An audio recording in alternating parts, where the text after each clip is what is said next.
5 seconds to go.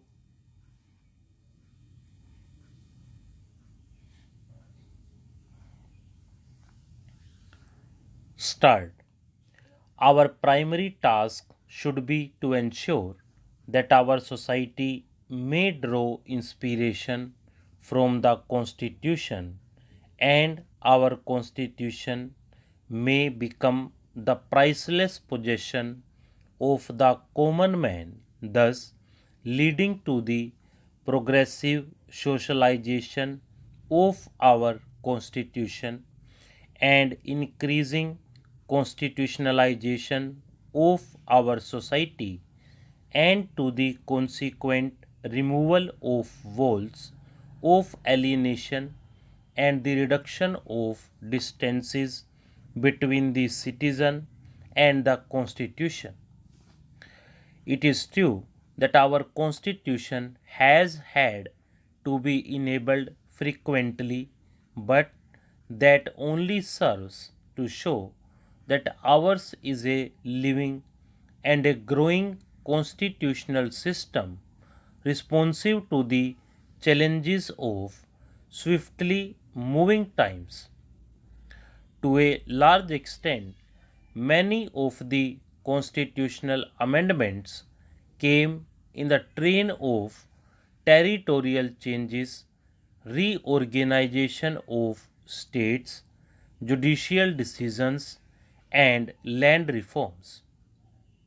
In several cases, the amendments were necessitated by pressing social urges necessities and were effected for the implementation of the directive principles of state policy.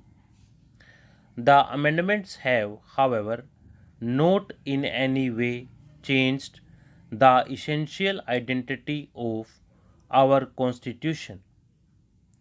I may add that basically the amending process helps to facilitate the infusion of contemporary perceptions into the Constitution and is an essential part of the crucible of constitutional dynamics.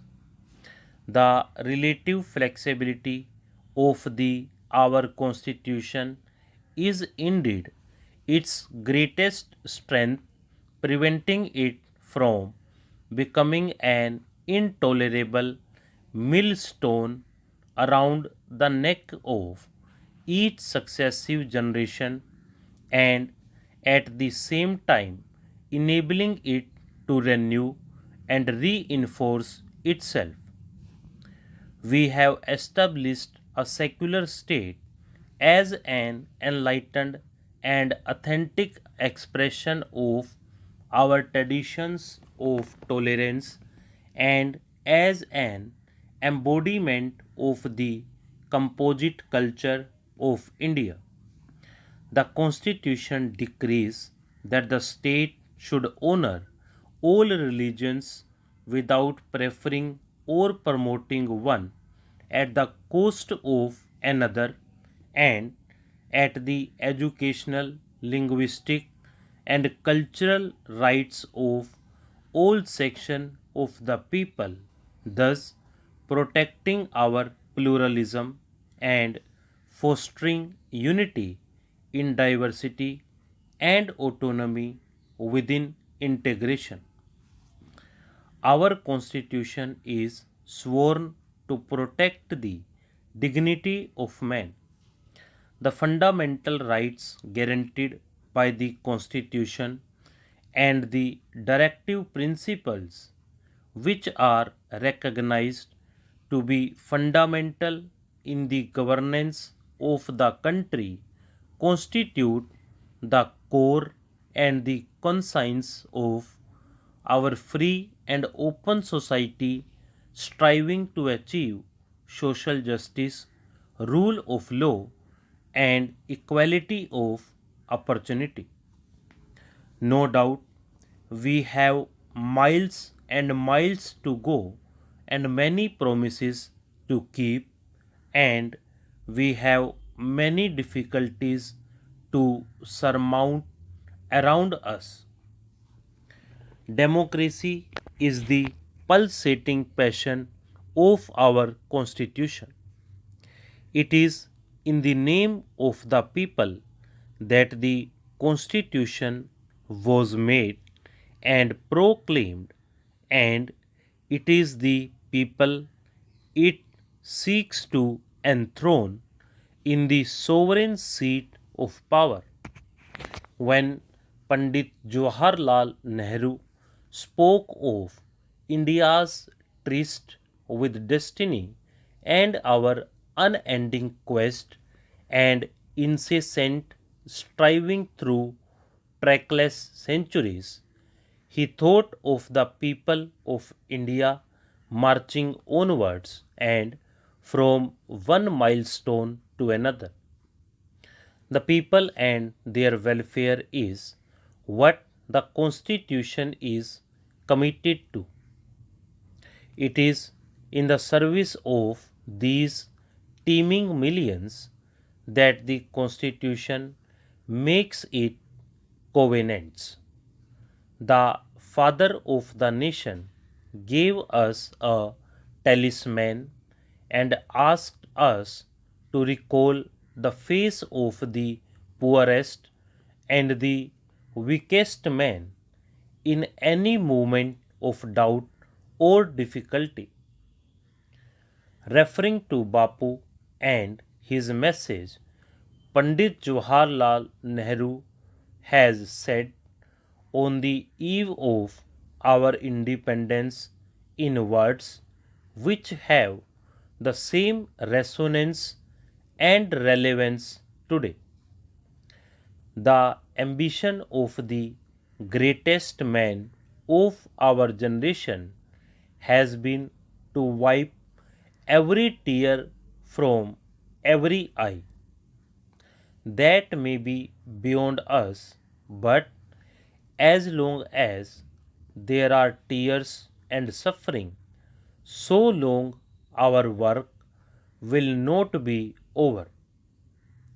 And that is the pledge which tolls and reverberates for us continuingly. And that is the pledge we must rededicate ourselves to redeem.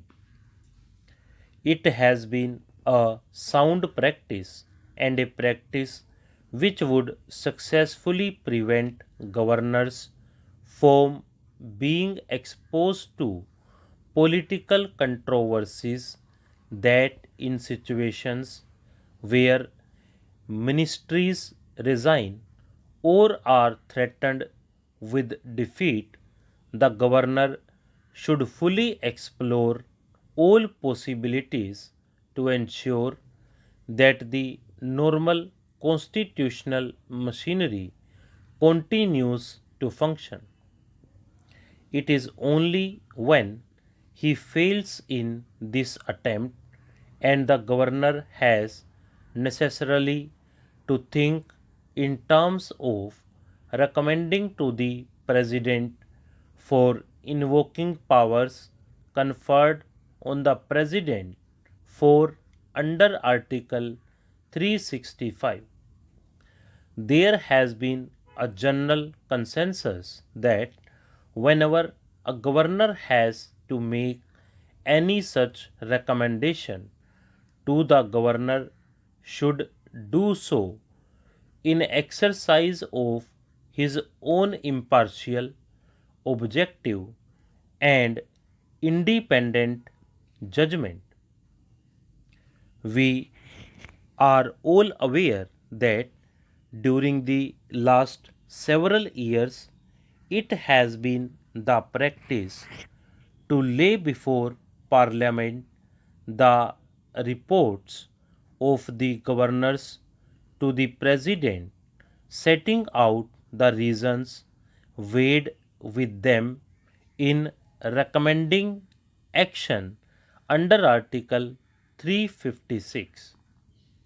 Consequently, the reports have been the subject of critical scrutiny not only in Parliament but also by the general public, and in a democracy such as ours, it is right that there should not be any suspicion about the governor's functioning.